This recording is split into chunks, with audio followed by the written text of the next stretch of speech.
All right, we talked about all this and why reviews are important, right? I think nobody out there is going to argue with us that they're not important. Like they are important. Like we already know for all the reasons we just talked about. How do we get good reviews though?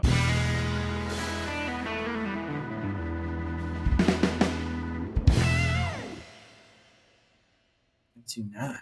Hey there. We made it. How we doing there, sir? How we doing? Oh, pretty good. Doing pretty good. Yeah. How's your week? How's your week going? Nice and calm. Yeah, it's nice and calm and calm. I like stress calm. free. Yeah. Well, you don't have any employees now, so you're calm. You're stress free. Stress free. Okay. Sleeping like a baby. Yeah. Yeah. So it's really nice. I don't know what I was thinking the last 5 years. Yeah. No, but it's been a good week. Just doing some built-ins on one project. Just a family room upgrade. So some built-ins and painting the room and adding some wall sconces and changing the fireplace around. Just super straightforward, really nice clients. Yeah. So it's a nice week. Nice. Good. Nothing really crazy. We had some countertops go in today, or not today. Sorry. The last week. So countertops went in. So now we have the uppers going on top of that. And so we got some exciting stuff going on. Mm-hmm. This really old vintage door, arch door, interior door. We got that installed today. So that was interesting. Pain in the butt. Like a door for where? That you had this weird arch antique door. Where's this going? Yes. So that's going into the pantry. Oh. We have this arch door going in. It's just like an old arch door. And then I had to send it out to get a jamb put on it. And then we're getting installed. So that was fun to see that go in. Yeah. Exciting. Yeah. It's exciting now. Some of these cool things are really coming into play now. Also, some really cool finish work is starting. So we're starting to put up the crown molding. It's a 2-piece crown that is really ornate. It's got a lot of detail. So that's coming together. So getting really excited. So that's what we're doing now. Yeah. Cool. Nothing exciting. Nothing too dramatic though. So we're going good. Pushing strong. Pushing forward. Yeah. When all those details start coming together, especially when counters are going in, that's always it's a huge milestone. You know, it's a nice turning point for the client too. And they're always happy when they get their countertops installed. Yeah. Provided they did a nice job installing the countertops. Yeah. I always mention the happiness chart. And so I mentioned to the homeowners, okay, well, you're on your upward path now. Right. Things are starting to come together. Yeah. Drywall's done. Yeah. That was the worst. All right. Nice. So here we go again.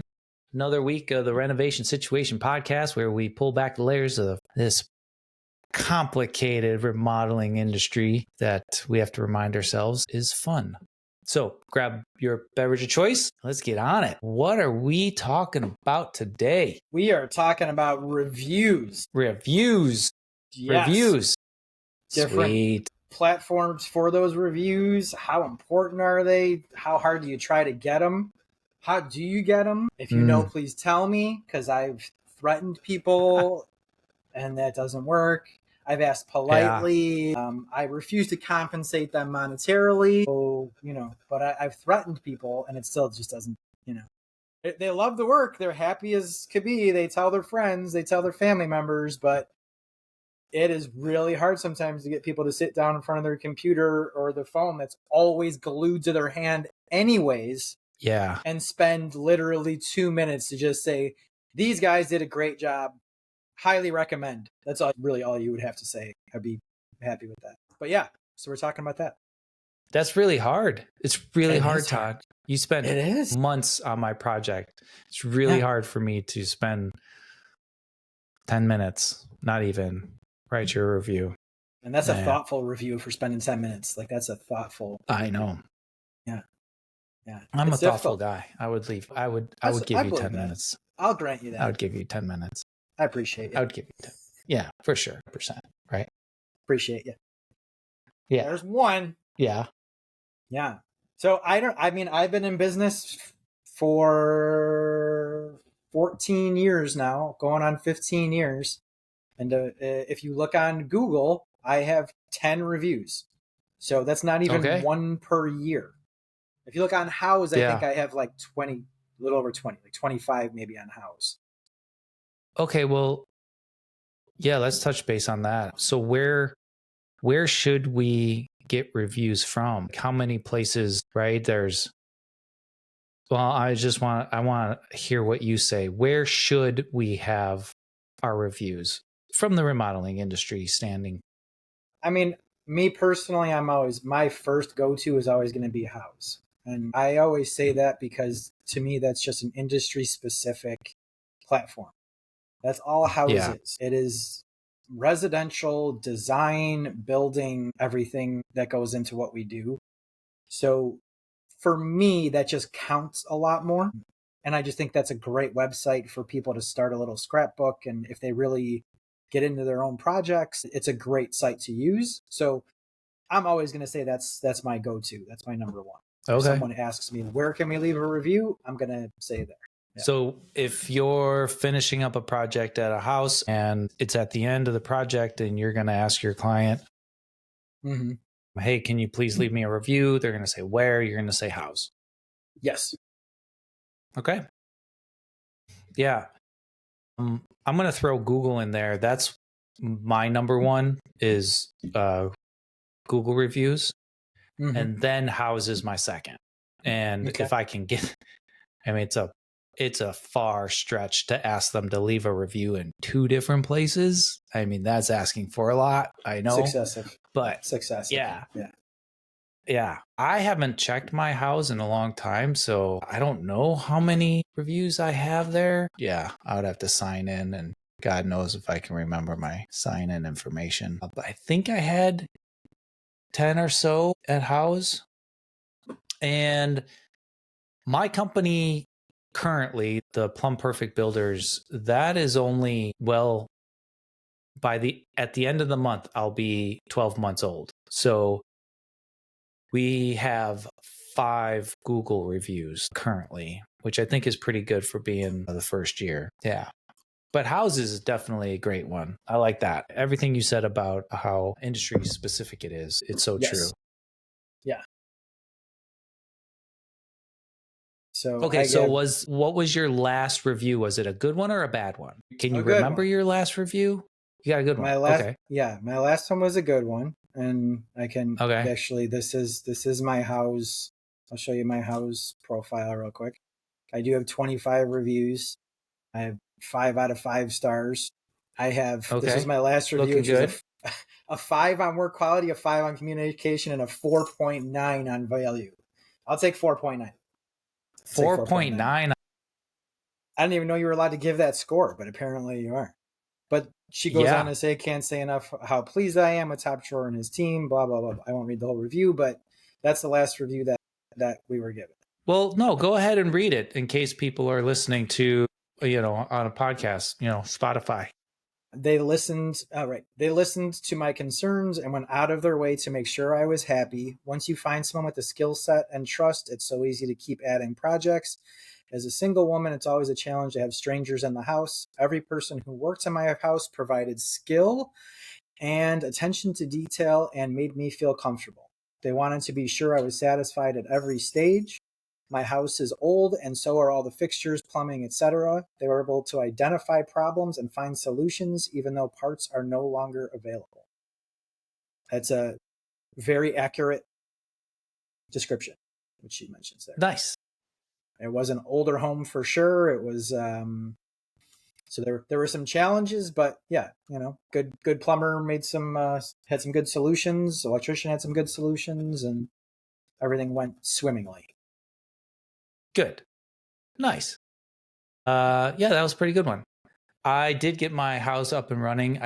It is 10. I have 10 reviews. They're pretty old reviews though. I think the latest one was 2019 from my previous company. I will share my last review.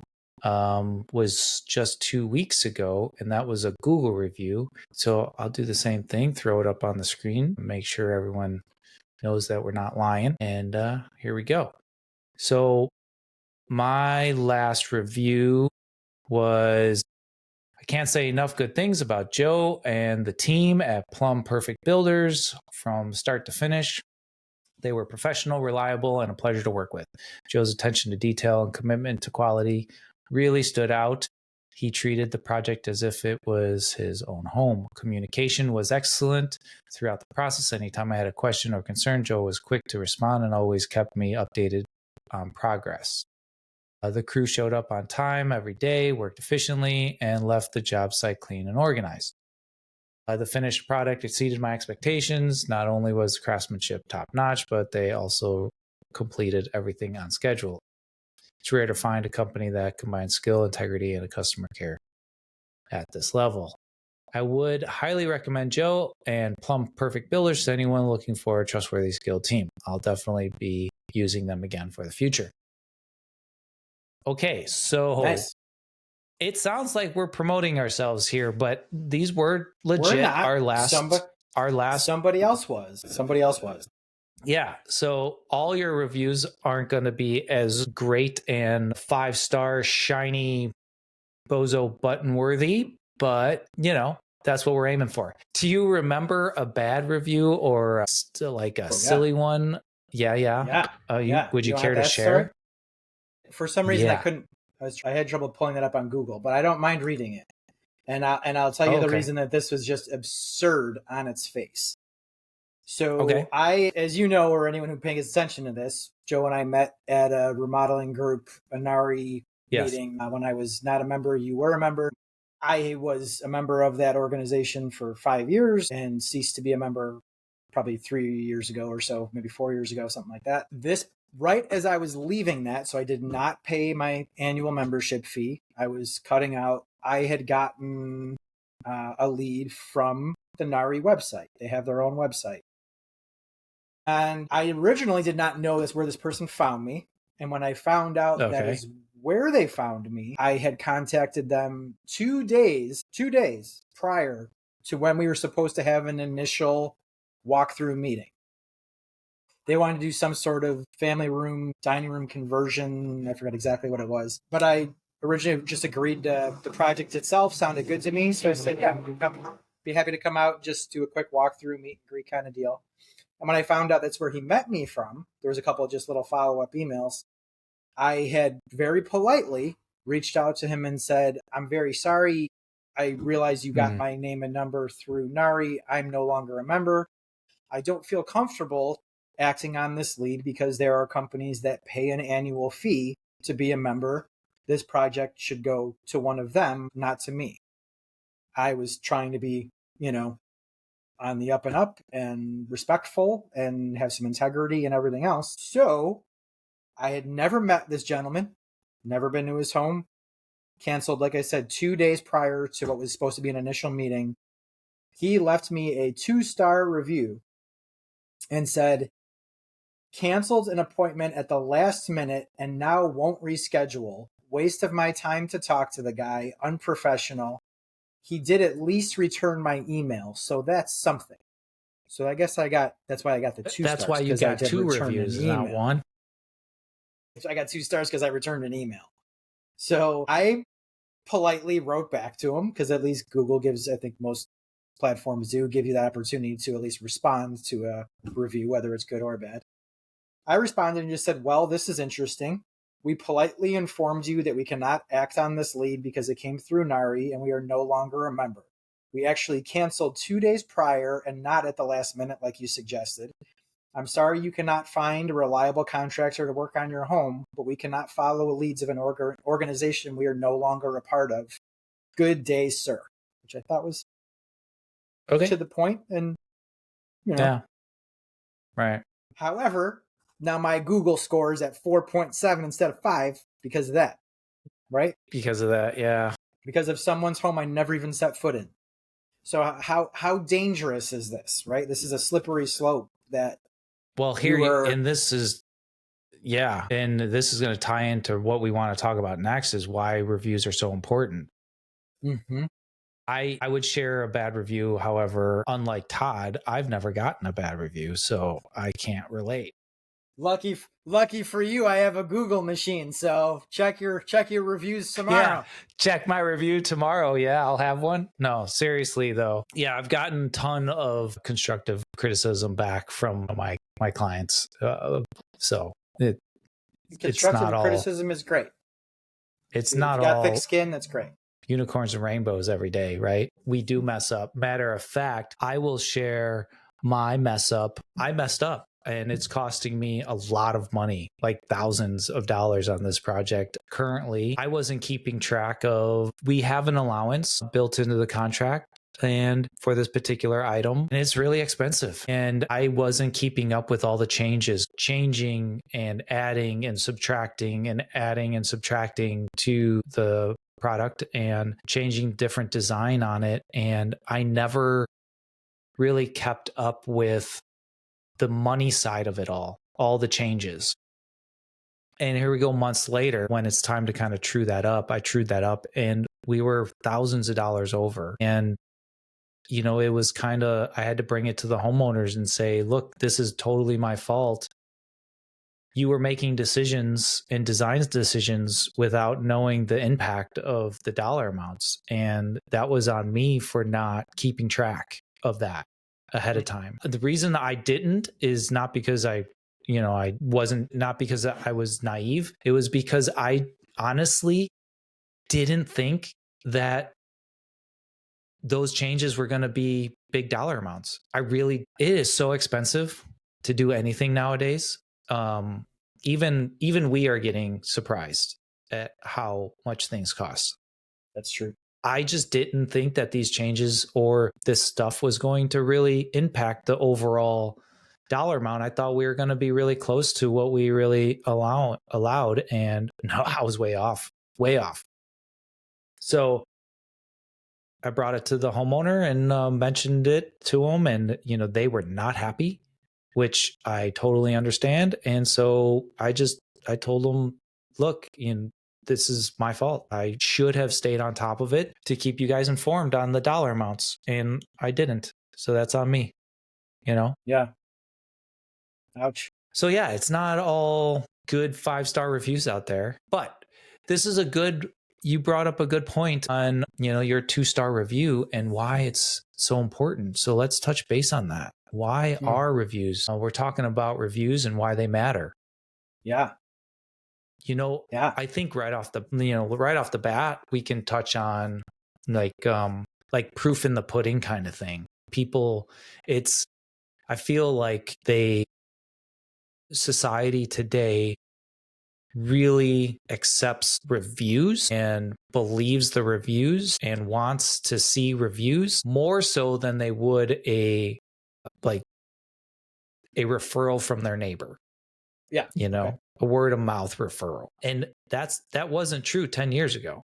No, and it has slowly gotten to the point where reviews is way more important than your best friend's referral, which I think is kind of crazy. But that's where we're living. We're living that reviews are that important. Yeah.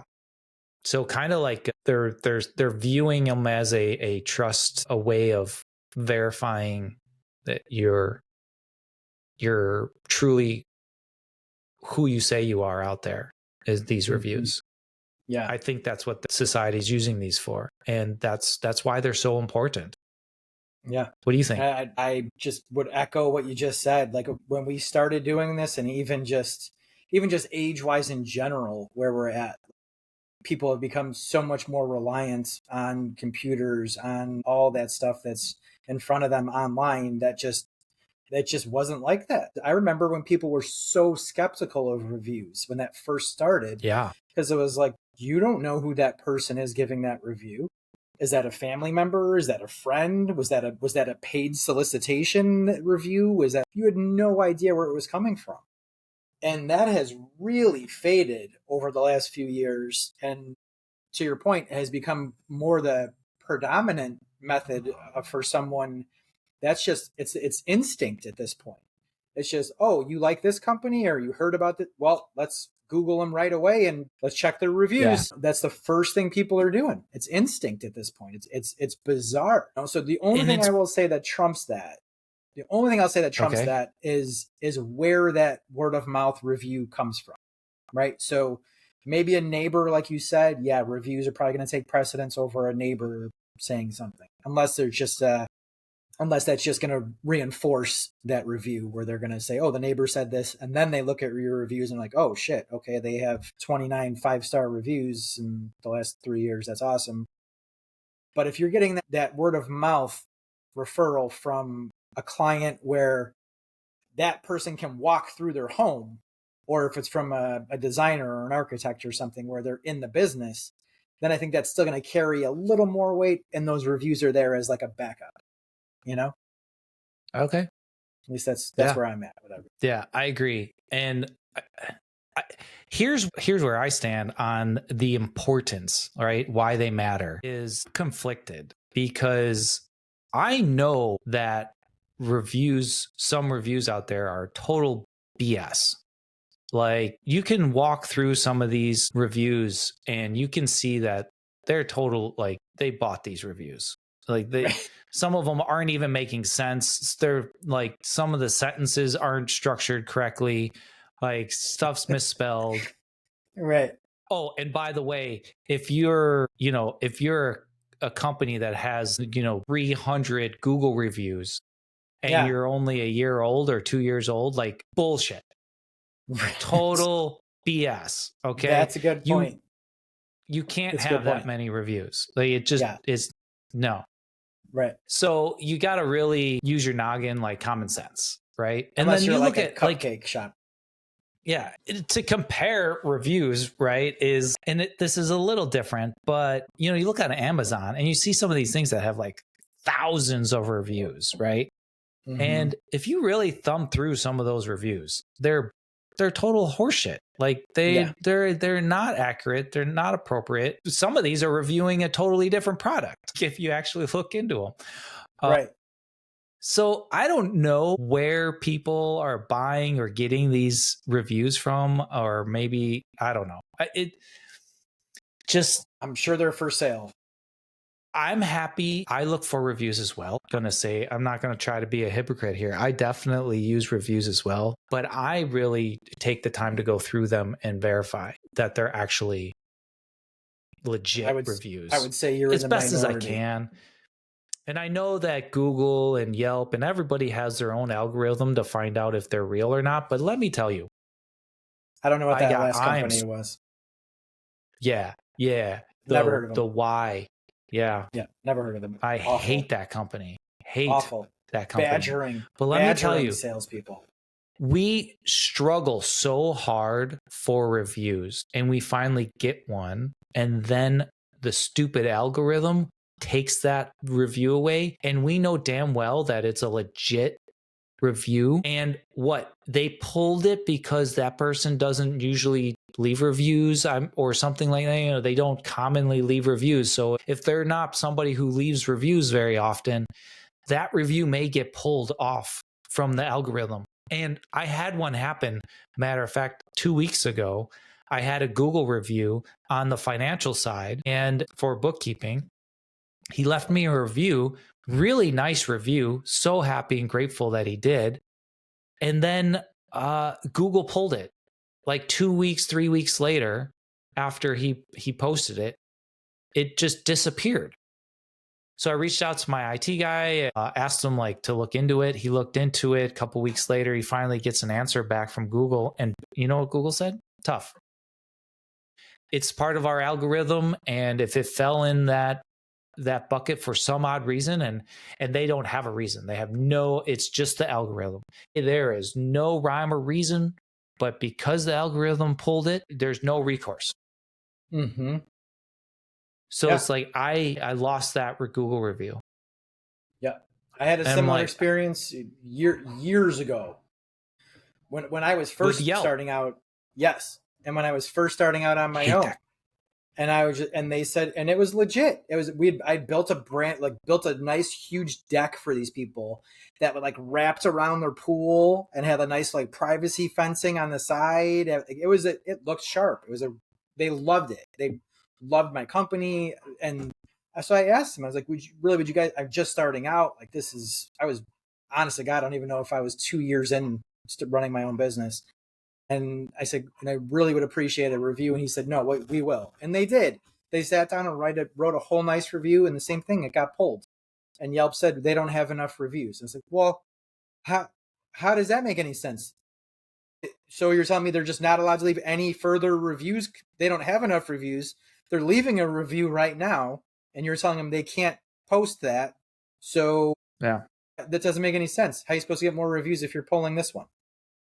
Anyway. Yeah, and that's when I was like, I have a number you're of not reasons not bashing alone Yelp, on the Yelp. I had like 3 or 4 Yelp reviews pulled from me. Again, this was many years ago, 10 years ago, that's when I was like, I'm never ever doing anything associated with Yelp. Done. Period. End of discussion. I do not care. They are Same horrible company to work with. Yeah, agreed. So forget it. Done. Agreed. I refuse to even go on their website. Now, what about the flip side of this? We're talking about people that leaving good reviews, but then we're talking about Yelp. So what about like the evil people? Like this is like sinister. The people that are out there who, because they're trying to promote another company, are going to leave a bad review for your company. Yes. Right? Like those people exist too, which is that's just an evil thought process. But some people have that cutthroat mentality. It hasn't happened. Yeah, thankful it hasn't happened to me, but I have seen it in my research on other companies where a competitor will go out and specifically leave a 1-star review and a bad review on a competitor just to pull the reviews down, because it's so hard to get the reviews off and deal with them. It's like, that kills small business. I mean, for no other reason than what we're talking about right now. This whole segment is about why reviews matter. Ugh, gross. I hate people like that. Yeah. Thankfully, it has not happened to me either. But you know those stories are out there, right? You know, there's people that are doing that crap. Yeah, that shouldn't be allowed. I don't know how to stop it, but that should not be allowed. But here you go. What about I was just thinking about reviews and how it pertains to like the way we think about companies now and everything else. I almost kind of feel like it's speed dating kind of thing where I'm just going to swipe left, swipe right, whatever those apps are, you know? Right. Swipe left, swipe right. Yeah, it's true. It's true. You may have just come up left, roofer right. You may have just come up with a new app for finding, people to work on your house. Just swipe. Contractors. Yeah. Yeah. Okay. So, we talked about all this and why reviews are important, right? I think nobody out there is going to argue with us that they're not important. Like, they are important. Like we already know for all the reasons we just talked about. How do we get good reviews, though? I have no idea. Great. Awesome. All right. Well, there you go. That was fun. Till next week. I have no fucking idea how you get reviews, Joe. I have asked. I'll give you a great example. That's off the top of my head with this. I have a super sweet couple, like just so nice, both of them, so friendly, so genuinely nice. And they had originally bought a really old Victorian home in the city. And when they first bought that home, I did just a bunch of upgrades throughout. Like it was all smaller stuff, but just upgrades, So it was like retro treads on their staircase. It was backsplash in the kitchen. It was changing out door hardware. It was just adding a new like fireplace surround. But they happy with everything, super nice. And she said, Todd, I'll be sure to give you a review. And I said, oh, okay. I really appreciate that. Thank you so much. I didn't even have to ask, Well, never got a review. And then they called me back about 6 months later to do additional work. I went out there again, doing additional work. She goes, Todd, I forgot to give you a review before, didn't I? And I was like, I'm like, I don't check that stuff that often. I knew full well she forgot, but I'm just like, I don't check that stuff that often. And she goes, I'm totally going to do that. I'll do it today. And I was like, I really appreciate that. Thank you. Really appreciate that. Never happened. Never happened. They since sold that house, moved into a new house. I went and worked on that house, put in some nice barn doors. I did a nice like live edge bar top table in their basement. Loved everything. Todd, oh my God, I never gave you a review. It's like, no, you didn't. No, you didn't. He goes, I'm totally going to do that. Okay. To this day, I have no review from them. So it's just still like, no review. Still no review. And it's like, I never even broached the subject. She brought it up every time I worked on their home and kept saying she was going to do it and still just never did. So it's like, what happens in that sliver of time? Like, you literally could have done that while you were writing me a check. You could have just said, while I'm writing a check, I'm going to spend 2 minutes. These guys were great, done multiple projects on my home. We'll be happy to use them again, recommend them to everybody, something to that effect, right? Nothing. I don't know. That's my favorite example because it's just multiple times she kept saying she was going to do it. And I never even brought it up to her. Kept saying she's going to do it and it just never happened. So cracks me up. Okay, so I got a few ideas of like how, and this is a great example, right? Of you did so much work with this client. They obviously want to leave you a review. She keeps bringing it up. So how do we get good reviews, right? How can we help our clients give us reviews? Threats, And physical threats.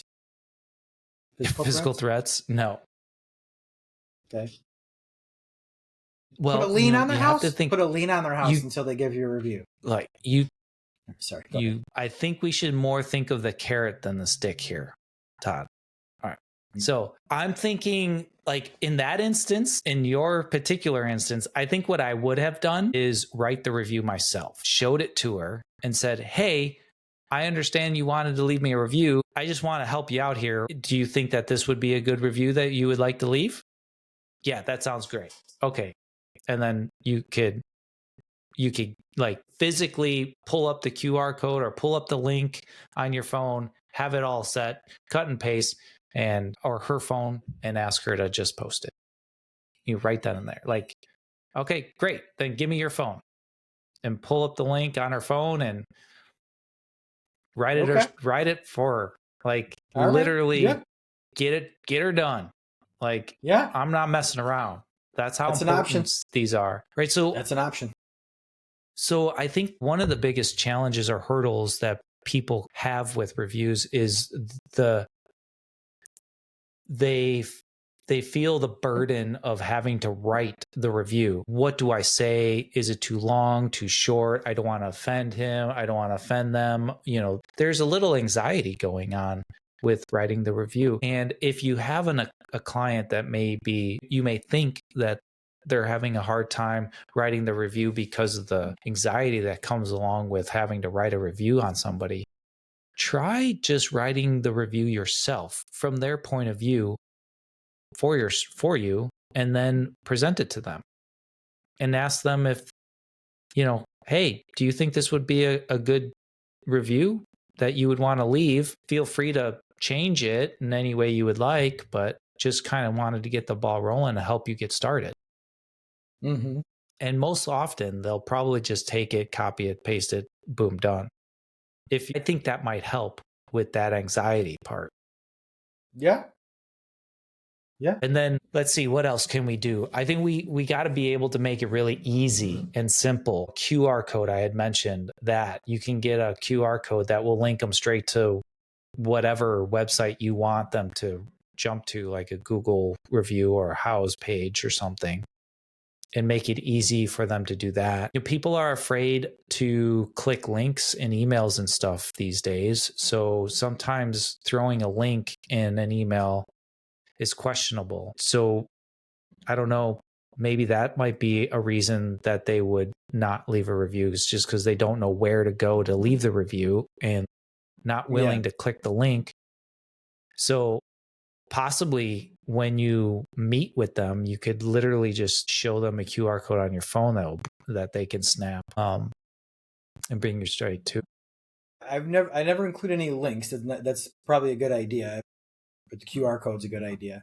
I just have that in my signature. I always say we always appreciate reviews via Houzz, Google, But yeah. I don't think anyone's ever reading that. Yeah, no one's reading that. No one's gotten that far. No, it's just in the signature all the way at the bottom. No one's ever gotten that far. Yeah. Yeah. Another, and this is kind of more of a process thing, is I think it's literally written in my Gantt chart. Ask for a review. Like at the end of the project, we have a survey lined up, we have a review lined up, and it's written in the Gantt chart, and the homeowners can see that schedule. So I'm kind of like passive aggressively asking for a review just by throwing it out there on the to-do list. Like, yeah, here's our punch list items. And in that is cleaning, photos, survey, review. It's already written in the process. So it's not even you asking. This is just the process, right? It's on the schedule. You're just following the process. This is our process. I'm just following the process. Yeah. You wanted those plumbing fixtures put in. That's on the schedule. Same as the... Right. Yeah. Same thing, yeah. So is the review. It's on the schedule. Yeah. I like that. I like that idea. Yeah. So those are just some quick little, maybe that'll help, maybe not. Also, I was thinking about, how often, and I think everybody waits until the end of the project to leave the review. But why? Nothing says that we can't ask for them for a review in the middle of the project. Yeah, I mean, I guess, you could. And even if you did ask for the review in the middle of the project, at least you're priming that you're going to ask again at the end. And you're just bringing up the expectation that there's going to be a review. Expectation part of it. Right? So I think reviews, because they're so important, I think we have to treat them as part of our process and sneak them in and almost talk about them.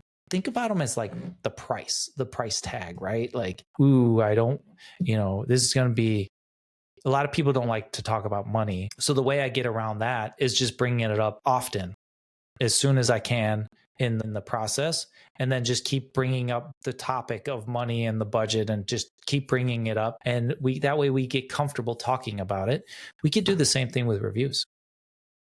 Like right away in the beginning, we talk about our process and like explaining how this is all going. Yeah, we're going to build we're going to build your kitchen, and we're going to put these nice family cabinets in and whatever. And then, we're going to sit down, we're going to powwow, and we're going to talk about a review, and you're going to leave a Google review, and it's going to be great, and we can bring that expectation along with us throughout the whole project.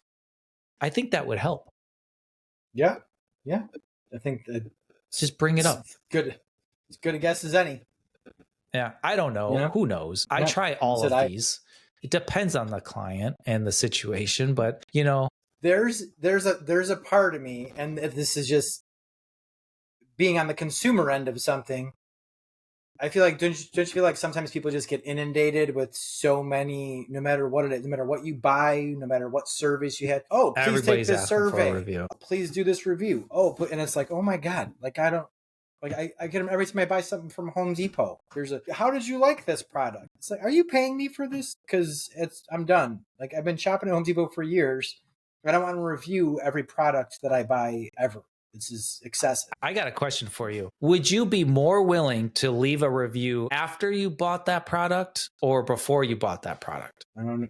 Yeah. You would be more willing to leave. See, I'm the opposite. I bought that product. I left. I'm done. I'm moving on. I don't want to hear from you anymore. Right? You just bought something. Right? And now a week later, I'm going to get all these inundated. I'm getting all these emails asking me to review. How did you like that review? But here's the thing, we're not buying, because we're not selling a product. We're selling an experience. And at the end of that experience, before it's completed, right at the end, it's not completed until we have that survey and that review done. So it's part of that process. And we sit down and ask them, hey, how did we do? Whatever. We haven't left the project yet. We're still on site. We still have signage outside on the, that we need to take down. We aren't going to leave, clean everything up and leave. And then 2 weeks later, are you going to send them an email? Oh, hey, by the way, remember us 2 weeks ago, we finished your remodeling project. Would you like to leave us a review? Mm-hmm. I think 9 times out of 10, you're going to get a better response out of the give me a review before we leave than waiting 2 weeks and then send a review. Mm-hmm. Maybe. That's what I think. Yeah, you might be right. Timing might be crucial. Timing could be crucial. I don't think I've ever given that much thought as far as just when you're asking for that review. Yeah. Okay. Most of the time, I don't even bring them up anymore. Well, that's not a strategy. No, that's a horrible strategy. Yeah, it is. Yeah, it's awful. It's an awful. That's strategy. The exact opposite of what I'm suggesting to do. Yeah, you got to talk about it. Talk about the elephant in the room. The last review I just read off on House was unsolicited, and she only. Oh, well, actually, that's actually a good point. Now that I think of it, the reason she actually did that, and she asked me where I wanted a review to be left, and she said the designer that we work with has that in her contract to leave a review at the end of the project. It's actually written. There you go. Contract. See, and I that's said, what I'm talking about. And she said, yeah. She said it's actually in her contract. Like at the end of this project, you leave a review, and she has a whole bunch of house reviews. So she said, well, I'm leaving one for her. So why would, of course I'm going to leave one for you too. It's like, okay, yeah, same place is fine. So yeah, I guess you could just write it into the contracts and make them responsible for it. Similar to what you had mentioned. Isn't that awesome? And having it on your schedule. That's because she's bringing up expectation right up front, right in the beginning. She already set that expectation that you are going to be leaving a review at the end of this. It's not up to you. Like you are leaving a review. Right? I think it's because she set that expectation up front and then just talk about it. Bring it up. Yeah. All right. Let's touch base on how do you deal with a bad review if you got one. And since, Todd's the only one here that gets bad reviews, maybe we'll ask Todd how he dealt with it. Am I allowed to use threat of physical violence for more than one answer on this podcast? Because that's where my head goes. Kill him with kindness, kind of. Okay. And we've talked about this before with a number of things. It's if you were to get a bad review, if you get an upset customer for whatever reason, how you respond to that can speak volumes as to the quality of your company, right? So for instance, like I didn't spend that much time on the Google review I read off because that was not a client. I didn't do any work for him. I never set foot in his home, but I at least had a response that was somewhat professional and to the point, and at least got my point of view across pretty clearly.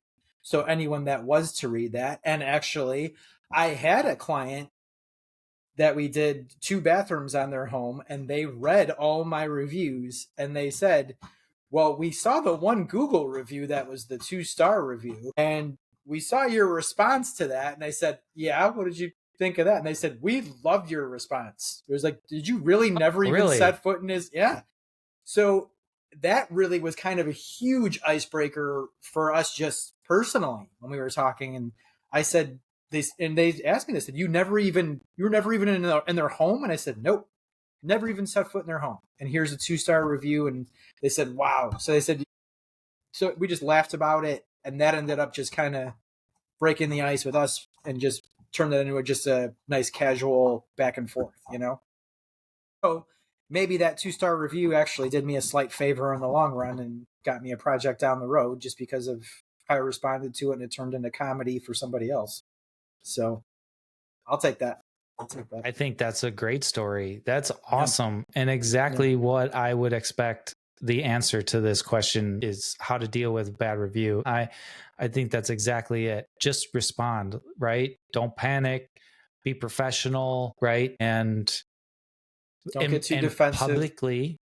Publicly respond, Yeah. And when I go through reviews and I look for, if I see bad reviews, I'm looking on whether the company responds to them or not, because it shows that they actually care about fixing the problem, right? We all should know, especially in remodeling, that mistakes happen.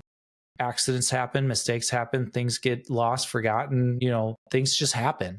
Sure. And I think what's really important is working with a company that's willing and able to fix those problems when they occur and be there. And for them to, that's basically all we're looking for, is to respond. I think is the biggest takeaway from this is, if you get a bad review, just respond in kind, professionally. Yeah. Don't agree. The worst thing you can do is just forget about it and walk away, I think, because it's out there with no response.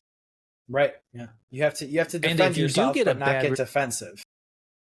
And if you do get a bad review and it's warranted, then get off your ass and go fix it. Contact the homeowners, find out what you did wrong, and then go make it right. And then maybe they'll change their review at the end. Yeah, that's true. They can always change those reviews. They can pull them back. They can revise it. Yeah, good point. All right. Well, I think we did good here. Some takeaways. Reviews are extremely important. We know those, right? Mm-hmm. We like Houzz reviews and Google reviews, but use whatever. There's a bunch of different platforms out there that I know some of these remodelers use. We don't use them, but I know they're out there, so you can ask for reviews there as well. I think the most important thing is, my biggest takeaway, Todd, is putting it in your process, managing that expectation early, putting it in your process. What's your biggest takeaway from the reviews today topic? I'm gonna go with that. I'm just gonna go with the how you're gonna respond to them. Whether you use that as a promotional tool, responding to any of them, I guess, because you should respond to the good ones also. That's a good point. If someone did take the time, then you should be thanking them that they actually sat down and took the time to do that. So that's right. Yeah. So I have a couple reviews that are certainly, you can tell someone really took the time to sit down and write a thoughtful, thorough review. And I responded in kind, and I'll tell them just that, thank you so much for really spending the time to provide a detailed review. And if someone actually does read these, that goes a long way. So I think how you respond to those and how you utilize those, good or bad, can be key. Might lead to future work for you, or repeat business or something else. So all right, good points. Well, on that note, thank you. Subscribe, leave us a good note. Cheers.